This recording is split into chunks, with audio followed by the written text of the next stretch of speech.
दोस्तों जुबिन दा आज पंचतत्वों में विलीन हो गए लेकिन पूरे भारत को रुला गए। उनकी ऐसी दीवानियत जो किसी ने नहीं देखी थी। माइकल जैक्सन के बाद दूसरा इंसान जिसने पूरे लोगों को ऐसा एकत्रित किया कि ना कोई राजनेता ना कोई ऐसा फिल्मी कलाकार, ऐसा फ्यूनरल में क्राउड जो बेहिसाब लोग एकदम पागलपन एक झलक पाने के लिए इतने मतलब एक जगह रुक ही नहीं पा रहे थे। बस ये उनकी चाहत थी कि एक बार जुबिन दा को बस देख लें, एक बार आखिरी बार उनकी एक झलक देख लें और उनको अलविदा कह दें। क्योंकि कलाकार चला जाता है, इंसान चले जाता है, बट अपना क्राफ्ट लोगों के दिलों में छोड़ जाता है। और ऐसे कुछ थी जुबिन दा की कहानी। बट आज हम बात करेंगे कि जुबिन दा की आखिरी इच्छा क्या थी, जुबिन दा के बच्चे कितने थे, जुबिन दा की नेटवर्थ कितनी थी, उनका पूरा करियर किस तरह रहा है और कैसा व्यक्तित्व था उनका और किस तरह के वो इंसान थे और क्या कुछ उनके शौक थे, सारी चीज़ों पे बात करेंगे। तो मेरे साथ मेरे सहयोगी दुबे मौजूद हैं। अंकित, सबसे पहले तो आपका बहुत बहुत स्वागत है। और आज जिस तरह अंतिम संस्कार हुआ जुबिन दा का और पूरा भारत आज रो रहा था और जिस तरह हमने देखा चक्का जाम पूरा आसाम में हो रखा था, तो आज हम सभी को छोड़ के चले गए, लेकिन अपनी यादें, अपना आर्ट, अपने गाने हम सभी के लिए छोड़ गए कि आप, मैं तो जा रहा हूँ लेकिन ये सारी यादें आपकी हुई। देखिए, जुबिन दा मतलब बहुत बड़े स्टार थे। आज पूरे असम की जो है सांसें थम गई हैं और हर कोई जब उन्हें उनकी जो बॉडी को उठा के ले जाया जा रहा था लकड़ी पर रखने के लिए, जलाने के लिए, तो अचानक से सारे लोग लगे चिल्लाने, सारे लोग लगे जोर जोर से रोने। और वो पल बहुत ही ज़्यादा भावुक था। उनकी पत्नी बहुत फपक फपक के रोने लगी। सीएम जो थे, सीएम साहब भी रोने लगे। मतलब केंद्रीय मंत्री लोग भी वहाँ पे मौजूद थे, किरण रिजिजू जी थे, सारे लोग, कई स्टार भी वहाँ पे पहुंचे जो असम के हैं, सब लोग लगे रोने। और सब लोग यही बोला था, नहीं रोक दिया जाए, ना किया जाए, लेकिन ये तो नियम है, करना पड़ेगा। और इसके बाद जब शरीर को उठाया गया, ले जाया गया और बहुत विधिवत तरीके से, मतलब जो सनातन धर्म का जो नियम है, पूरा पंडित लोग वहाँ पे पहुँचे थे, सारी चीज़ें वहाँ पे की गई। इसके बाद वो सारी चीज़ें करने में बहुत ज़्यादा समय लगा, 2 घंटे तक लग गए जो प्रक्रिया थी करने की। और हर कोई यही चाह रहा था कि क्यों जलाया जा रहा है, अभी रोका जाए इसको। और जो अंकित, जो जहाँ पे वो जलाया गया वो जगह पहले सरकारी ज़मीन थी, वहाँ पे कई सारे लोग बसे हुए थे। रातों रात सबको खाली कराया गया, उस जगह को बुलडोजर से सारी सफाई की गई और वहाँ पे जला के उनकी स्मारक बनाई जाएगी। और उसे असम के लोग, भारत के जो लोग घूमने जाते हैं, अब वहाँ पे लोग वो देखने जाएंगे। टूरिज्म के नाम पे एक बड़ा चीज़ वहाँ पे रहेगा अब, क्योंकि जुबिन गार्ग को हर कोई जानना समझना, क्योंकि वो खुद में एक असम थे और आसान नहीं है, मतलब एक तरीके से जुबिन गार्ग बनना। जुबिन गार्ग की कहानी बहुत स्ट्रगल वाली रही है, क्योंकि जुबिन गार्ग को कई लोग बोलते थे ये तो ड्रिंक करते हैं, नहीं चल पाते हैं, स्टेज शो नहीं कर पाते हैं, लेकिन उस दौरान वो सारी चीज़ें करके, सब सुनने के बावजूद भी स्टेज शो करना। और जब भी कहीं उनका शो होता था किसी भी ज़िले में, तो उसके बाद कभी वो लेट भी पहुंचते थे तो कोई ये नहीं पूछता था कि आप क्यों लेट आए, उनका इंतजार करते थे सब लोग और उनको बस सुनना चाहते थे। महज वो स्टेज पे 1 से 2 घंटे ही देते थे, लेकिन सुनते थे। बिहू जब आने वाला रहता है, क्योंकि बिहू असम में बहुत अच्छे से मनाया जाता है, और बिहू के फेस्टिवल में मतलब जुबिन गार्ग अगर नहीं आया तो बिहू क्या है, बिहू अधूरा है, अधूरा है। क्योंकि अगर वो नाचे, अगर वो कुछ गाना गाएंगे तो सभी लोग नाचेंगे। और असम में हर किसी के गाड़ी में जाइए, बाहर जाइए, हर जगह मतलब उन्हीं का गाना चलता है। और सबसे खास बात यह है कि जुबिन गार्ग जब जिंदा थे तो तभी उन्होंने बोल दिया कि ये गाना मैं अपने लिए बना रहा हूँ, जब मैं मरूंगा तो इसी गाने को प्ले कर देना। आज पूरा असम वही गाना चला रहा है और वो गाना इतना भावुक है कि हर कोई सुनकर और ज़्यादा भावुक हो जा रहा है। और दुखों का पहाड़ जो है बहुत बड़ा टूट पड़ा है असम पे, क्योंकि हर युवा अब और जो बुजुर्ग लोग हैं यही बोल रहे हैं कि अब कौन गाएगा, क्योंकि कोई दिख ही नहीं रहा है। अभी मुंबई में किसी को कुछ होता है तो एक स्टार दिख जाता है कि हमारे लिए ये है, लेकिन असम के लोग कतई बर्दाश्त नहीं करेंगे किसी और को देखें और सुने। मतलब वैसा स्टार, वैसा स्टारडम कभी नहीं है। सोशल मीडिया से बहुत दूर रहते थे, लेकिन इसीलिए भारत के कई हिस्सों में बोला जा रहा है कि वो कौन थे, आवाज़ उठाई जा रही कि कौन थे। लेकिन मरने के बाद हर कोई अब जान गया कि जुबिन गार्ग कौन है, क्योंकि जब इंसान मरता है ना तभी पता चलता है कि वो इंसान कौन था। इतनी ज़्यादा तादाद में भीड़ लेके हर कोई उन्हें सर्च कर रहा है कि जुबिन गार्ग कौन थे। और वो भी कहते हैं कि बेशक पैदा हम आम हुए हैं लेकिन मौत जो है अनजान नहीं होनी चाहिए। सही बात है। और क्योंकि अब लोग, कुछ लोग बोल रहे हैं कि अचानक से जिस पर भरोसा किए वही लोग मौत ले लिए, उन्हें मौत के घाट उतार दिए। क्या जरूरत था उन्हें वहाँ पे ले जाने के लिए, क्योंकि जुबिंदा को मतलब झटके आते थे, उनको कुछ बीमारी थी ऐसी। उनकी पत्नी कई बार बता चुकी हैं कि जिस तरीके का ये मौत हुआ इसके पहले इसी तरीके का मौत उनका होने वाला था, हम लोगों ने बचाया है, और उन्हें झटके आते थे। तो अगर आपको सब पता था तो आप क्यों अकेले छोड़ दिए? आप अगर किसी इवेंट को ऑर्गेनाइज कर रहे हैं तो उनकी सिक्योरिटी आपको देखनी चाहिए। आप कैसे ले जाके छोड़ दिए वहाँ पे विदाउट लाइफ जैकेट? आप कैसे जंप करा सकते हैं किसी को? अब कई लोग बोल रहे हैं कि क्या ये स्ट्रेटजी है कि उनका जान चला गया, क्योंकि कई साजिश भी हो सकती है, क्योंकि बहुत बड़ा नाम था, बहुत बड़ा स्टारडम था, बहुत लोग उसके पीछे दुश्मन भी थे। लेकिन दुबे इस बात पे भी आते हैं, जिस तरह ये इस पे तो अलग हम चर्चा करेंगे कि साजिश थी, उनकी मौत या क्या थी, बट अब बात करते हैं कि एक उनकी आखिरी इच्छा थी जो पूरी नहीं हो पाई कि मेरे जो शव को उसको बहा दिया जाए ब्रह्मपुत्र में। लेकिन आज उनका अंतिम संस्कार हो गया, तो अब अस्थियों को शायद वहाँ पर हम विसर्जन कर दें।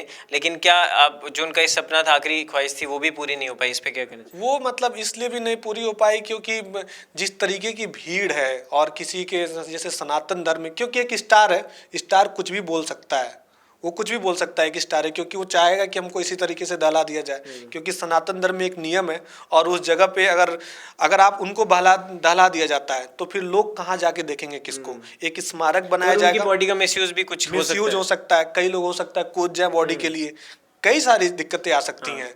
तो इसीलिए वहाँ पे एक तय किया गया कि एक स्मारक बनाया जाएगा और उनकी याद को हमेशा याद किया जाएगा, हमेशा लोग देखने जाएंगे, फुटप्रिंट्स को प्रिजर्व किया जाए। सबसे बड़ा चीज हुआ है वो, किसी स्टार को आप नहीं देखते होंगे ऐसे किया गया है। और एक और चीज हुई है, मैं आपको बताना चाहूंगा, उनकी आवाज को प्रिजर्व करके रख लिया है ताकि कोई फेक एआई से उनकी आवाज ना बना पाए। ये भी सरकार का बड़ा ये भी एक सरकार का बड़ा स्टेप लिया है हेमंत, जिस तरीके से साथ दे रहे हैं पूरे असम का, और उनके परिवार के साथ जिस तरीके से सीएम हेमंत जिस तरीके से बने हुए हैं, वो काबिले तारीफ है। क्योंकि इसलिए भी तारीफ है क्योंकि जुबिन गर्ग इतना कुछ दे गए हैं, अगर दूसरा भी कोई सीएम रहता उसी तरीके से खड़ा रहता, वो उस तरीके से खड़े हैं कि मेरा भाई है, वो उस तरीके से हर एक रोल निभा रहे हैं। जब उनकी बॉडी वहाँ पे फंसी पड़ी थी सिंगापुर में, वहाँ से उस बॉडी को लेके आना, तुरंत मंगवा लेना, क्योंकि अदर कंट्रीज में नियम रहती हैं, सारे नियम को रोक कर, सारे प्रोटोकॉल्स को रोक कर उनकी बॉडी को तुरंत लाया गया।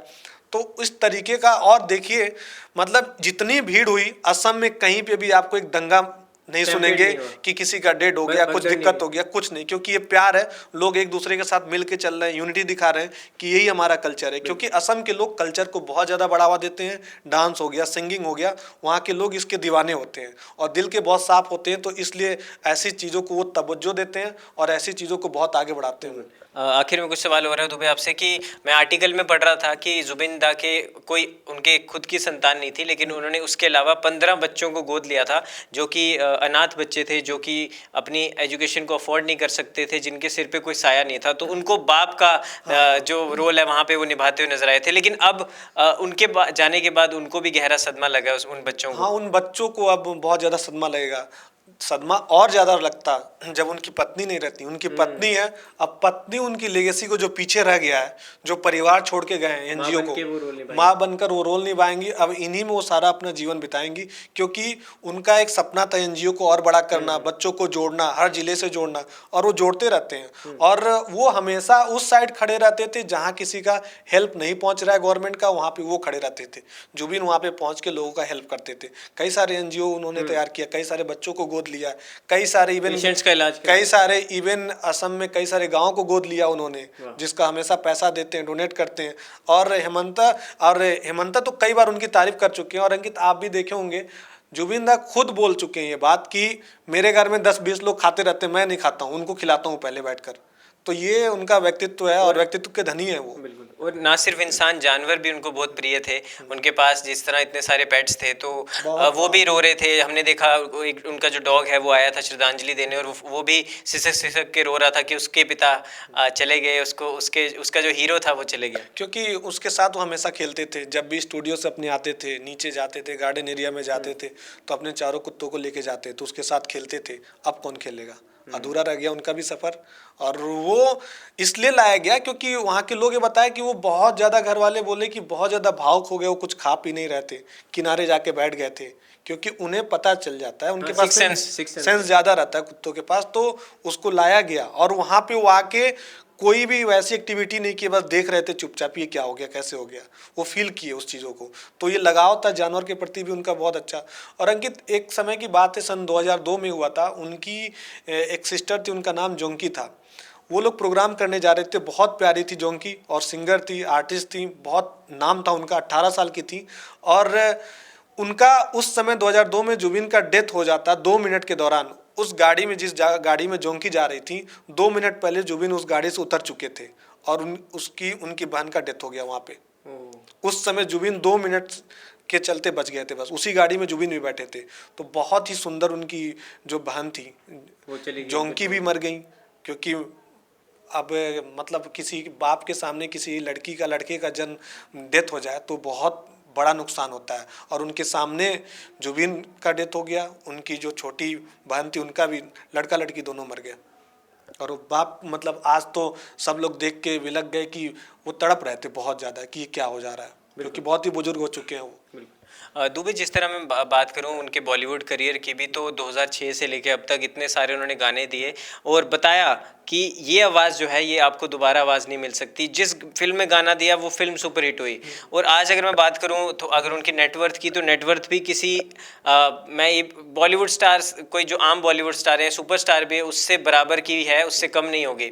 तो लगभग 70 से 80 करोड़ में रिपोर्ट्स के अनुसार पढ़ रहा था उनकी नेटवर्थ है। इसके अलावा जो उनकी प्रॉपर्टीज़ हैं अलग अलग स्टेट्स में, अलग अलग कंट्रीज़ में, और लग्जरी गाड़ियां हैं, BMW हम ले लें, चाहे मर्सिडीज बेंज ले लें, चाहे रेंज रोवर ले लें, तो एक से एक कार कलेक्शन था, बाइक्स का भी सुपर कलेक्शन था। तो कहीं ना कहीं शौकीन भी थे, मुझे लगता है कि इन चीज़ों के। हाँ, मतलब वो कई बार अपने स्टेज शो से बोलते थे कि आज मैं यहाँ पे इतना अच्छा प्रोग्राम करके जा रहा हूँ, मैं आज ये गाड़ी लूँगा। कई बार उन्होंने रेंज रोवर का भी जिक्र किया है स्टेज शोज पे, तो कई सारे रेंज रोवर भी खरीदे थे, महंगी महंगी गाड़ियाँ उन्हें पसंद थी। और मतलब वो इंजॉयमेंट में ज़्यादा बिलीव करते थे। वो ये नहीं देखते थे कि मैं अगर बोल दे रहा हूँ तो किसी को बुरा लग रहा है क्या, बहुत मस्ती करते थे। अब कुछ लोग ये भी बोल रहे हैं उधर से कि जिस तरीके को मस्ती अंदाज कहते, उसी तरीके से मस्ती मस्ती में जान भी चली गई उनकी। बट दुबे, यही है कि लास्ट में ये सवाल पूछना चाहूँगा, बहुत लोग कहते हैं कि वो ड्रिंक करते थे और इस तरह के थे, वो नशा करते थे, इसलिए उनकी जान गई। तो ऐसे जो हेटर्स हैं जो इस तरह की बातें करते हैं और इस तरह की जो टिप्पणियां करते हैं बिना कुछ जाने, तो उनके लिए आप क्या कहना चाहेंगे? मतलब वो तो अब जिस तरीके से ड्रिंक करते थे वो कला को अपने जीने के लिए, क्योंकि अगर स्टेज शोज पे वो जाते थे तो सोचते थे थोड़ा सा ड्रिंक कर ले, मस्ती कराएंगे लोगों को, उस वे में वो पीते थे। उन्होंने कभी मतलब प्रमोट नहीं किया कि युवाओं को बोला आप पियो? प्रमोट नहीं किया था। कई बार स्टेज पे वो बोल चुके हैं कि ये सारी चीज़ें बेकार होती हैं, तो इससे युवा या कोई बुजुर्ग गढ़ हो गए, कोई पुराने लोग, उससे आहत नहीं होते थे। लोग बोलते थे कि बहुत ड्रिंक करते थे, नहीं करना चाहिए, लेकिन अब वो उन्हें पसंद था, उन्होंने किया। कई बार समझाया गया, कई बार डॉक्टर भी बोले, वो नहीं मानते थे, वो अपनी वाली ही करते थे।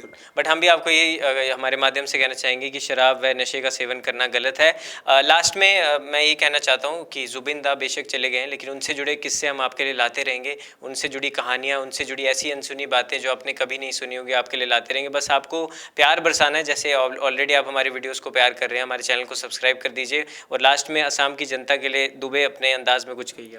मतलब असम की जनता तो, मतलब जिस तरीके से हम लोगों ने वीडियो बनाया, उन्होंने बहुत पसंद किया और लोग बहुत भावुक थे। उन्होंने ये भी बोला कि अभी तक कोई आवाज़ नहीं उठा रहा था कि इतना बड़ा स्टार है, मेन स्ट्रीम मीडिया नहीं उठा रही है। तो मेन स्ट्रीम मीडिया में तो वो, क्योंकि देश के दिल में बसते हैं जुबिन गर्ग, तो उन्हें जितना हम लोग याद करेंगे, जितना कुछ बोलेंगे, वो सारी चीज़ें कम पड़ेंगी। और असम के लोग जिस तरीके से प्यार दे रहे हैं, जिस तरीके से हम लोग के बातों को समझ रहे हैं, ऐसे ही देते रहिए आप लोग। और इस मतलब ये जो ऐसी घड़ी आ गई है जो असम स्वीकार नहीं कर रहा है, इस घड़ी में हम लोग सब लोग आपके साथ खड़े हैं। और उनके जाने पे जितना आप लोग दुख के साथ हैं, उतना हम लोग भी भावुक हैं कि अचानक से ये कैसे हो सकता है।